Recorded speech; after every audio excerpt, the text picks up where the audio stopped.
Reading from Srimad Bhagavatam, Canto 3, Chapter 4, Text 23. Shri Shuka Uvacha Ityudhavad Upakarnya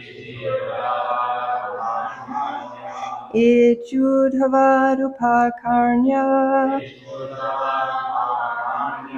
Suhridam Dhushahang Vadham Suhridam Dhushahang Vidam Jnanena Shamayat Kshatta Jnanena Shamayat Kshatta Shokam Utpatitang Buddha Shokam Utpatitang Buddha Shri Shuka Uvacha Ityudhavad Upakarnya Suhridang Dhushahang Vadham Jnanena Shamayat Kshatta Sokang Utpatitang Buddha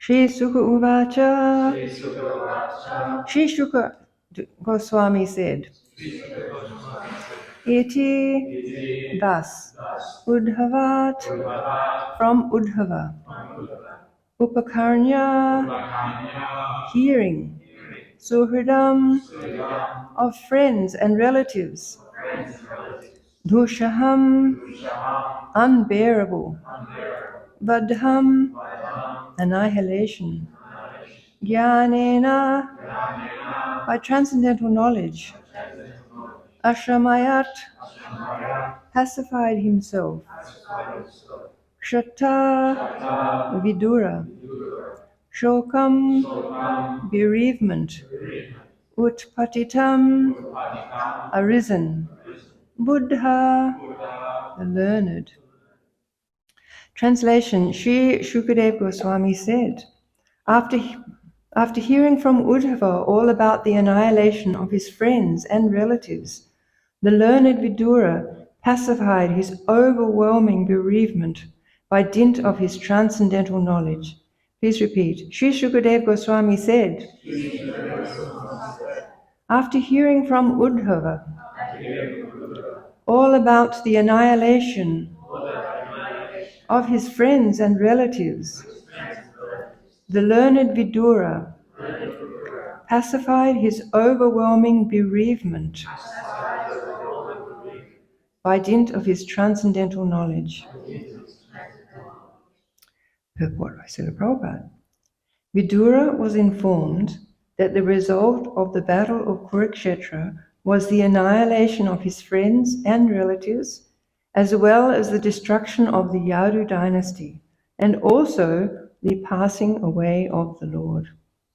All these hurled him into bereavement for the time being, but because he was highly advanced in transcendental knowledge, he was quite competent to pacify himself by enlightenment. As it is stated in Bhagavad Gita, due to our long association with bodily relationships, bereavement on account of the annihilation of friends and relatives is not at all astonishing, but one has to learn the art of subduing such bereavement with higher transcendental knowledge. The talks between Uddhava and Vidura on the topic of Krishna began at sunset, and Vidura was now further advanced in knowledge due to his association with Uddhava. Om Jnanatimirandasya Ganashalakaya Chakshun Militam Yena Tasmai Shri Gurave Namaha. So it's very dramatic to hear that Vidura was hurled into bereavement. And actually, that's what happens in the material world with overwhelming emotions. We get hurled down, specifically into negative ones. We get hurled into sadness, or we get hurled into distress, or we get hurled into bereavement and grief. So such is the strength of material nature that it's like being thrown to a very deep, dark place. And grief is a very strong emotion. So it's something that we couldn't really put ourselves in Vidura's shoes, because he had gone on pilgrimage, but the battlefield of Kurukshetra, there were 640 million people destroyed in that battle. And then to have all his friends and relatives, there were actually millions of Yadus. They were all his relatives, Krishna's relatives. So they were gone, and it must have been an incredible blow, to hear that. So the only thing that, when I was thinking about the comparison, for us, we've got no such comparison. But I have to say that in 1977, when Srila Prabhupada left, we also felt like we were hurled into grief and bereavement, because it seemed to us as if the light of the world had gone. Because we know that Srila Prabhupada was like the emblem of love, he was the emblem of knowledge, he was the emblem of enlightenment, he was the emblem of compassion, and we'd never come across any person like Srila Prabhupada in our lives. So when he left, it was just like that, being just hurled down into a bereavement that you feel like, how will you ever get out of it? Of course, in spiritual life, we have this wonderful fortune of understanding that the Guru, Krishna, Lord Krishna, the Guru, pure devotees, everything is heart connected. So once we can again move into that understanding, then that is the way for us. That was the way for us to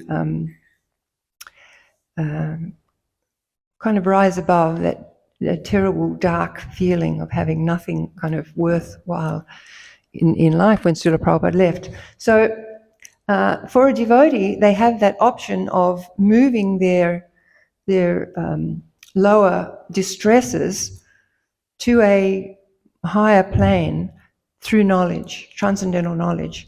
For someone who doesn't know that, the only thing that they will quote and experience after some time is that time heals.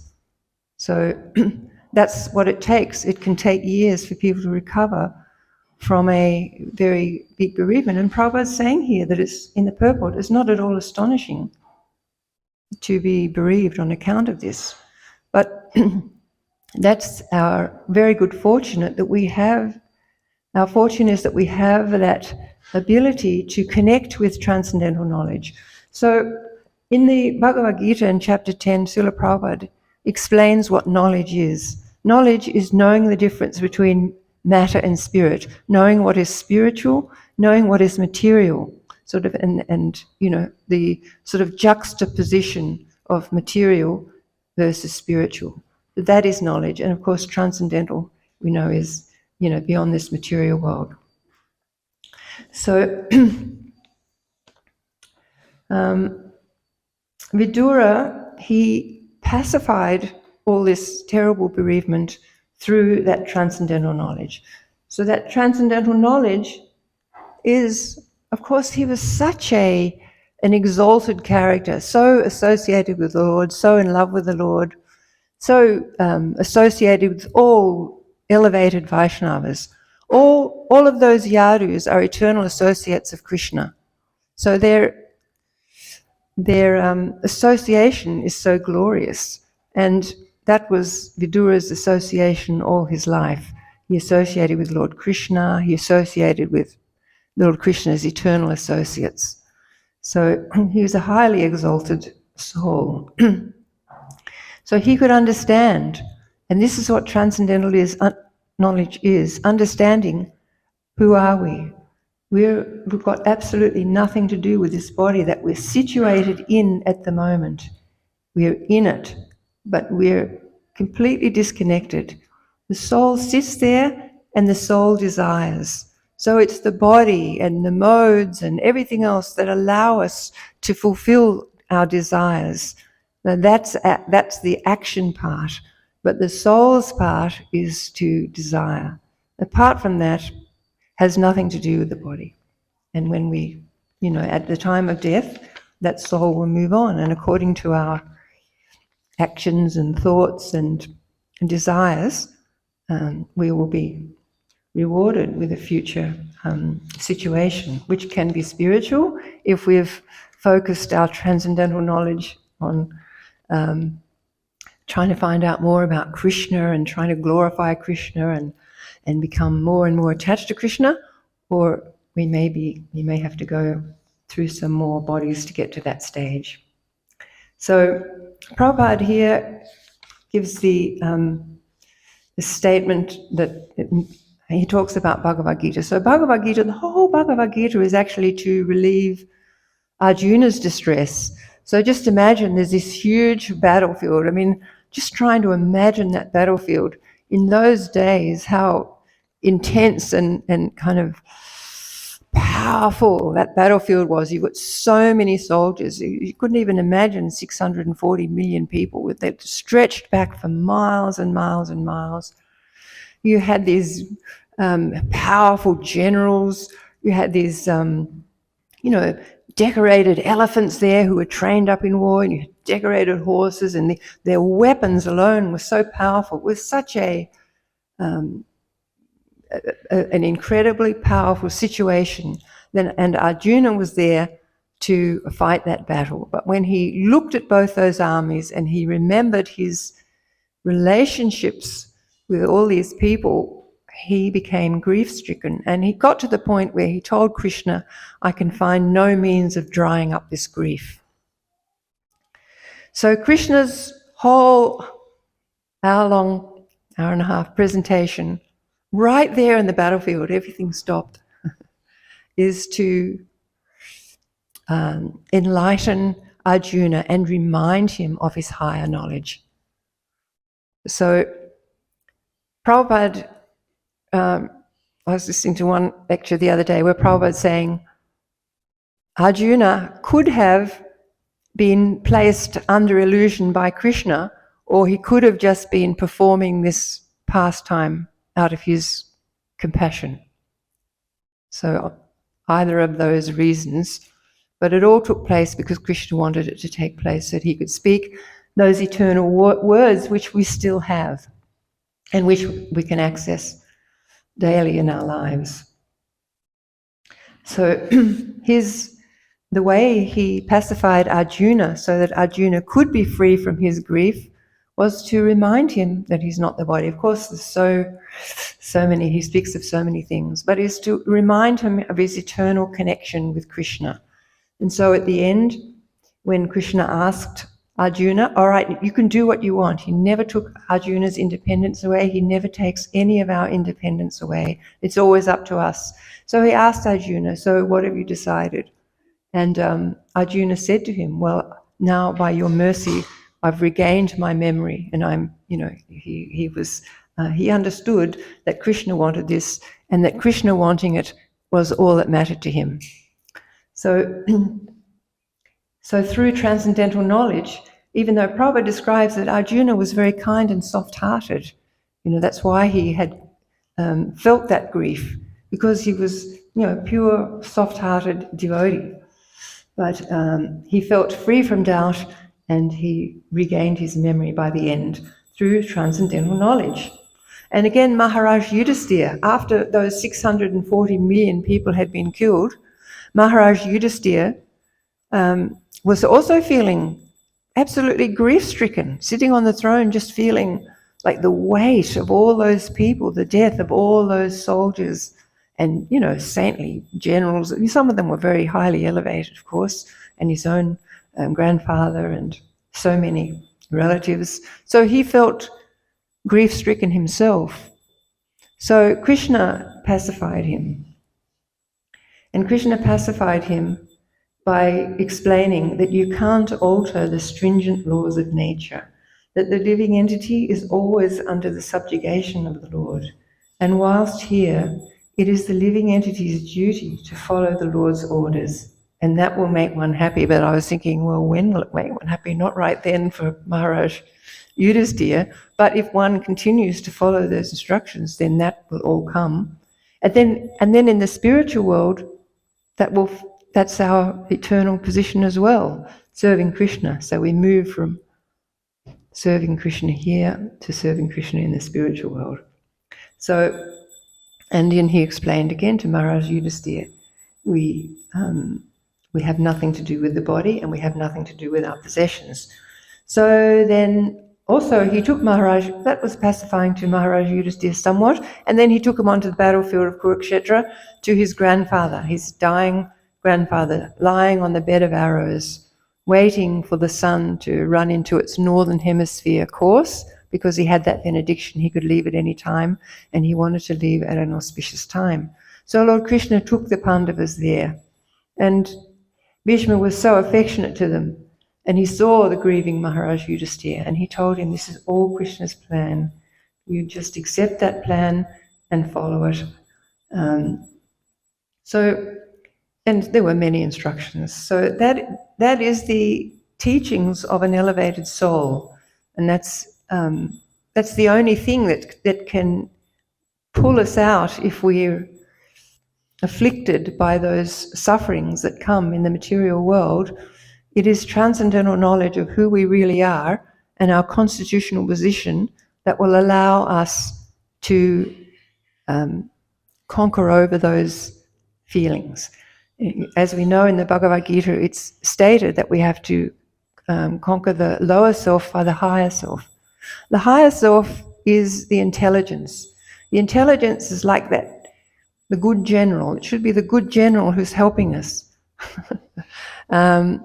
We can always take help from our intelligence, but it's when we allow our mind and all the emotions allied with it to overcome the intelligence that we get into trouble. So then we have to remind ourselves, now what does Srila Prabhupada say? What does the scriptures say? What does the holy person say? Guru, Sadhu, Shastra. What do they teach us in this situation? And that sort of, it's kind of like a record that we have to have going in our minds, because it's so easy for us to just go back into that bodily concept. It's kind of always sort of, Maya's sort of always waiting, and it's so easy and sort of comfortable to slip back into that bodily consciousness. So it's a constant battle with that mind to not listen and go to the intelligence, and which is going to give us the higher understanding, and that will help us. So Prabhupada explains in the Bhagavad Gita in chapter 9, verse 20 purport, that side by side with chanting, we have to try and understand Krishna in truth. So cultivating knowledge is recommended so many times throughout the Srimad Bhagavatam. That's what it's all about, cultivating knowledge along with devotion. The two have to go side by side, because if we just chant, it's beautiful, we'll feel very nice emotions, but then our mind can just drag us off in 2 seconds or a fraction of a second. It's so quick. So if we are cultivating knowledge along with that chanting, that means that we have a logical base. Logical means, a transcendental base that we can where we can pull out the relevant intelligence that we need at a particular time. So Vidura is completely exalted because he loves Krishna and he has transcendental knowledge.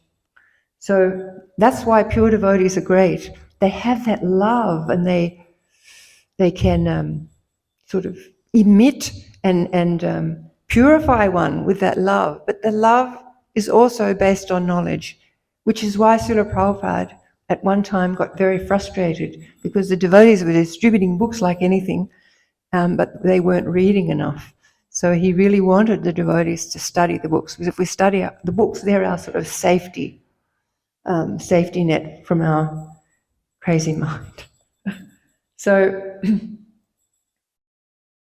there was one case where one of my godsisters went to see Srila Prabhupada, and she was in a very distressful situation because her name is Chintamani.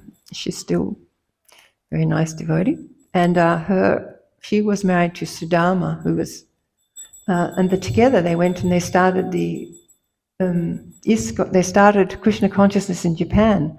And Prabhupada said, whoever goes to Japan to start Krishna consciousness, they are going back to Godhead. So they did it. And but after 6 months, I think, Sudama took sannyas. So Chintamani was so bereft, she was younger and she was really bereft. Anyway, she came to Bombay. She was living in Bombay with us. But she couldn't shake this sort of grief. And so she went to Srila Prabhupada. And Srila Prabhupada, she spoke with Srila Prabhupada for like 20 minutes. And he was so compassionate. He never sort of denied that grief at all. But he was just so kind to her. He gave her, to mitigate her grief, he gave her a lot of love and a practical aid. He gave her Lord Jagannath deities to worship. She still worships them. She's worshipped them all her life. So that's the way the pure devotee behaves.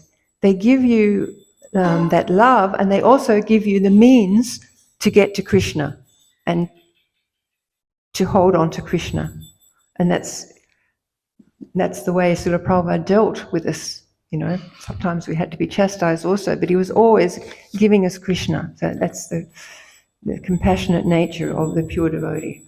So there's a nice quote which I have, which is from the 11th canto, and it talks about when we call out to the Lord, because when we are in grief or difficult times, that's the time to call out to the Lord. So this quote is, "The Supreme Personality is so kind to the conditioned souls that if they call upon Him by speaking His holy names." So, and then it's explained for somebody who's doing it without intention, even unintentionally or unwillingly. Sometimes you just feel like you don't want to call out to Krishna because you're in too much distress, and Krishna's put you in the distress, so why should you call out? But you call out, even unwillingly.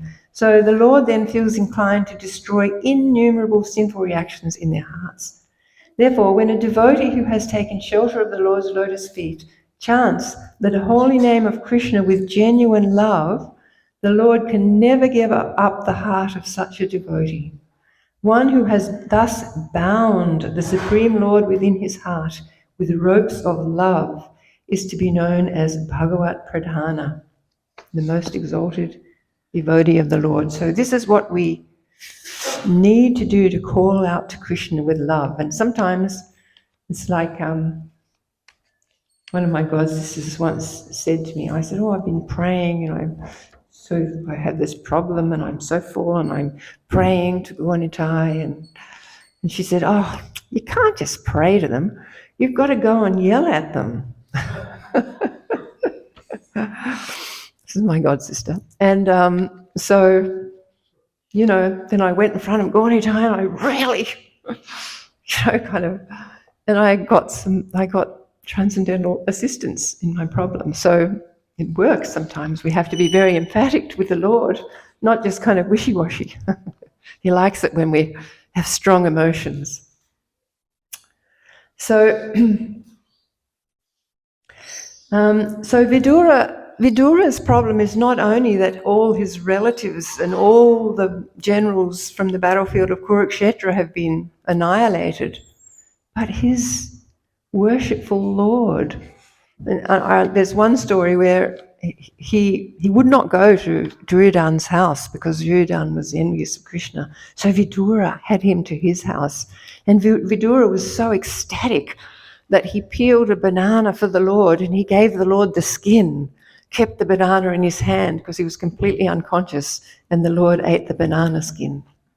So he had a wonderful relationship with Vidura. Vidura was very much in love with the Lord. So he had that too to combat. So I wanted to read a little bit of a purport about that feeling that devotees get when they are feeling separation from Krishna. So at this time, this is in the first canto, chapter 10, at this time, it lists about a dozen devotees. And it says in the verse, they all nearly fainted because it was impossible for them to bear separation from Lord Krishna. And Srila Prabhupada says in the purport, Lord Shri Krishna is so attractive for the living beings, especially for the devotees, that it is impossible for them to tolerate separation. The conditioned soul, under the spell of illusory energy, forgets the Lord. Otherwise, he cannot. So he cannot forget unless he's overcome by the illusory energy. So the feeling of such separation cannot be described, but it can simply be imagined by devotees only. After his separation from Vrindavan and the innocent rural cowherd boys, girls, ladies, and others, they all felt shock throughout their lives. And the separation of Radharani, the most beloved cowherd girl, is beyond expression. Once they met at Kurukshetra during a solar eclipse, and the feeling which was expressed by them is heartrending. There is, of course, a difference in the qualities of the transcendental devotees of the Lord, but none of them who have ever encountered the Lord by direct communion or otherwise can leave him for a moment. That is the attitude of the pure devotee. So we can't really imagine the separation and grief of Vidura to find out so much information at once. The separation from the Lord and the separation from all those wonderful eternal associates. So it was a very intense situation for him. But by dint of, that was what I was going to say. In here it says, if one loses friends and relatives, such bereavement is not astonishing, but one has to learn the art of subduing such bereavement with higher transcendental knowledge. So it's an art. It's an art and it's a science. So it's all to do with connecting up with the higher self. As soon as we connect that I'm spirit soul, that same devotee who told me to yell at Gaunitai and we have this thing now. If we go out into town or wherever, and we might see people who are inappropriately behaving or this or that. So the mind starts to think, oh, why are they? So we have this thing that we say straight away, spirit soul, spirit soul, spirit soul. So then all that criticism sort of dissolves because you can't take, our thoughts sort of fly along, and we go along with them. But if we cut that by knowledge, it's actually very helpful. We started doing it a few months ago and it's kind of been pretty helpful. But it's something that we have to remember for ourselves all the time too. We're not this body, we're not connected with it. It's not like we have to work with it 24/7 because it's there, but it's not who we are.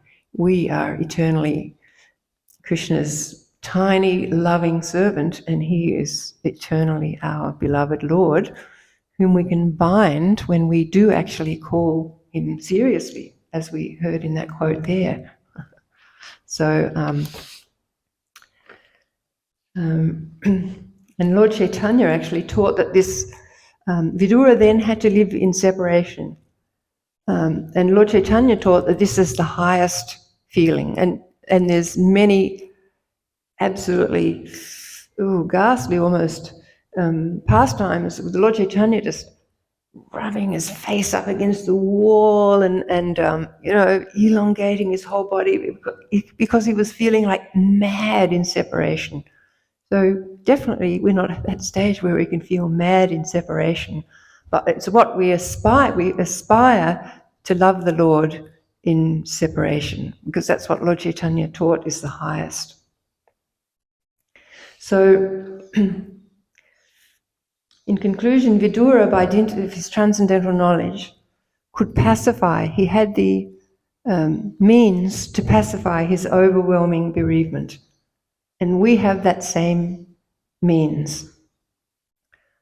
And that is to remember the spiritual master and the Lord's transcendental instruction.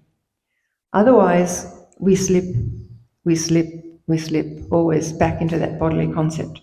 So it's like a constant practice to remember the transcendental situation of who we really are and who our master really is. So material nature is very strong. It's her, she's a pure devotee and she has a service, and her service is to cast us in illusion, cover us with false ego, a sense of proprietorship, and to fill us with material attachments. So these are all stripped away, as we know, at the time of death, they're all gone. But what will be left? So if we've practiced this transcendental knowledge and practiced doing all our service with as much focus as we possibly can, then at the time of death, what we do have left is all those sentiments. And Prabhupada, I just recently heard that, Srimad Bhagavatam, he was talking about this chanting of Hare Krishna. And he said, so if you're always chanting, you're going to be chanting at the time of death. And this is the goal. So, and not like that we can be actually sort of chanting, but we're always in that mood of trying to think, put ourselves on that transcendental platform, remember the knowledge that we've been given that's there for us at the asking, at the tip of our fingers is to open up these books, and in our mind also to keep those instructions there. Otherwise, we're going to be hurled back and forth. The other day we had a reading of Bhagavad Gita. We read all the Bhagavad Gita, and it's just striking how many times Krishna is talking about this detachment from the body, being detached from the body, and not being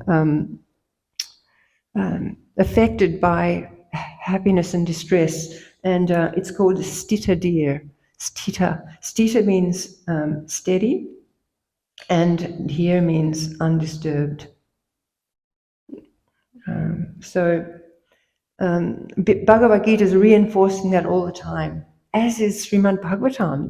These instructions are for us all to come to that platform where our focus, our attachment is on the spiritual, is on the eternal. We are using our intelligence to always feel that, to reconnect with Krishna and our eternal nature, rather than using you can use the mind and intelligence to do all sorts of sense gratification, and thus we can fritter away one life. And Prabhupada describes just through reading the Bhagavatam, life after life, lower planets, higher planets, we're just moving through. This body, Prabhupada says, it's like a flash in eternal time.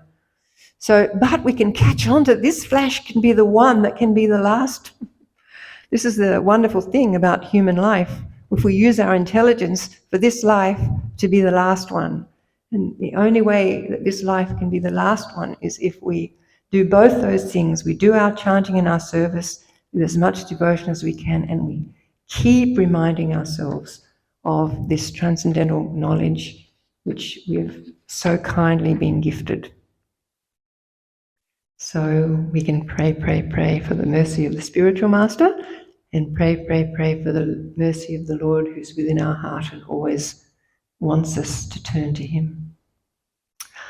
Okay, thank you very much for listening, and anybody has any comments or questions?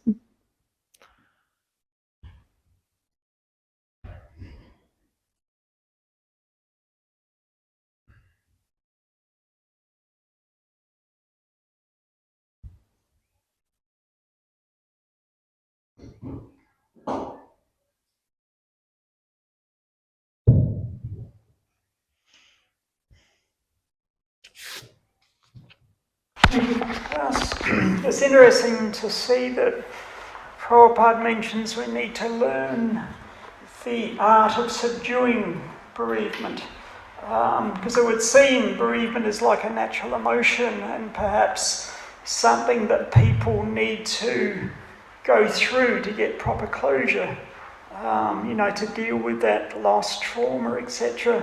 And the Mahabharata, when King Pandu left his body, and Queen Kunti and the Pandavas mentioned for many days they were howling and crying, dealing with that grief.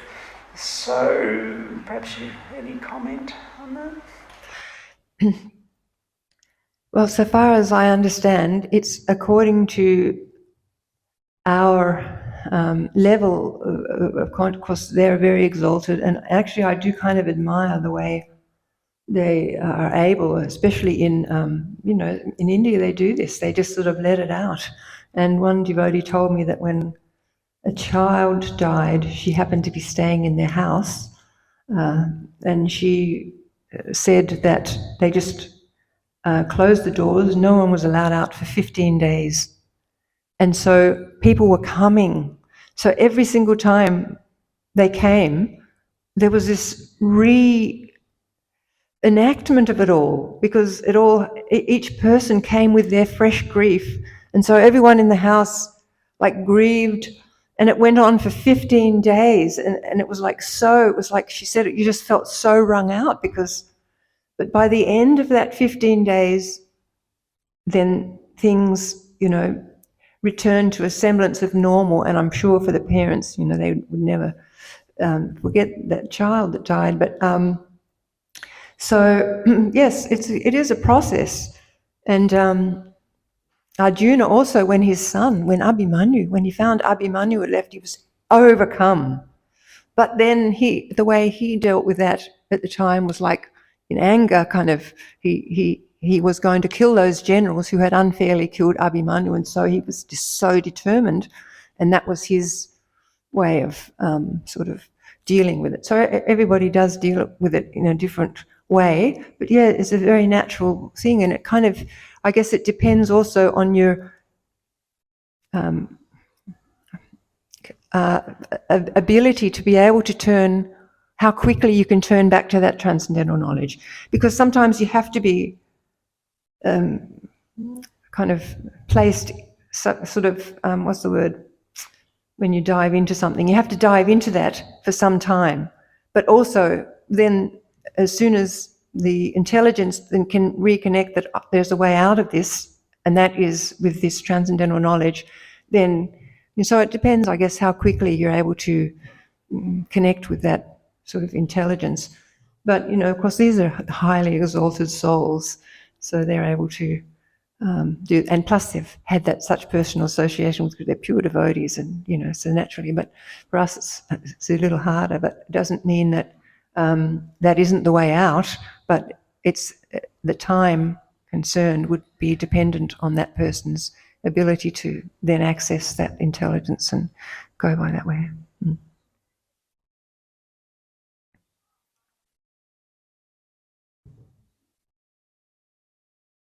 Thank you for the wonderful class. So you said for devotee, when someone beloved died, devotee can transcend the grief. But and I understand in the same way we can transcend our own death as well. But on the process, there is pain involved. Physical pain, and it is not easy to see someone's pain, and also same way our own pain as well. So how can we see the pain with transcendental eye? so that we can overcome. Yeah, so it is natural to have a soft heart, and that's why Prabhupada talks about Arjuna having a soft heart, and therefore it became overwhelming for him, that duty that he had to do. So it is a natural thing, but also we have to keep seeing that not a blade of grass moves. Somehow or another, this living entity, there's some purification involved. And I can say that also devotees, some devotees are put into terribly painful situations, and they may have, everything sort of that they have held dear sort of stripped away, and they may be humiliated, and that happens. But it's out of the Lord's kindness to them. The Lord loves them, so the Lord puts them in a situation which is really difficult. But there, and perhaps for some time it's difficult for them, but because Krishna loves them, he will also send that guidance to help them. So yes, when you see someone suffering, it's difficult to not, but you can't go under for that suffering, because for some reason you can feel empathy.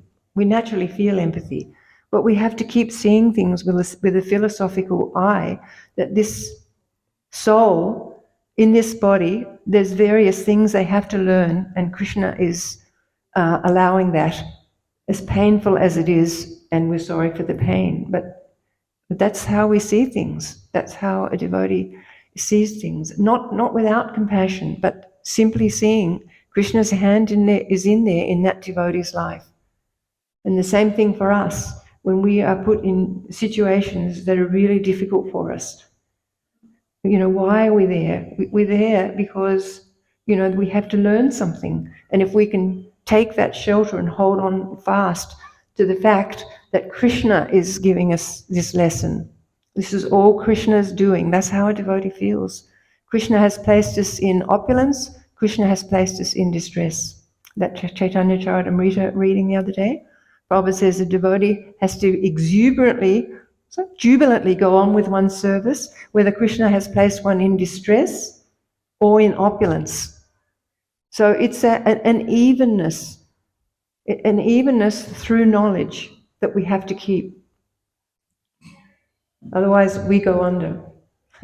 We go back to the mind, go under in the sense that our mind takes over.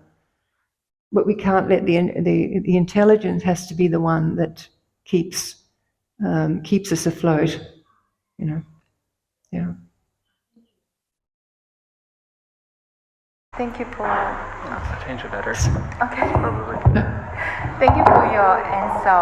While I was hearing you, somehow some insight came to me. I think the severe the pain is, this will intensify the pain. The more the pain is, that will intensify our desire to go back to Godhead. So pain is actually, pain is impetus and impetus. Impotence. Yeah, thank you. But still, it's not easy to help others' pain. No, it's not easy. Still, we have to see it with our intelligence, not our mind and senses. Not to say we're not empathetic, but our vision has to be, this comes from Krishna. Everything comes from Krishna. Every situation we're put in is totally, from Krishna, for us to learn something. Okay, thank you so much. Hare Krishna. Bye.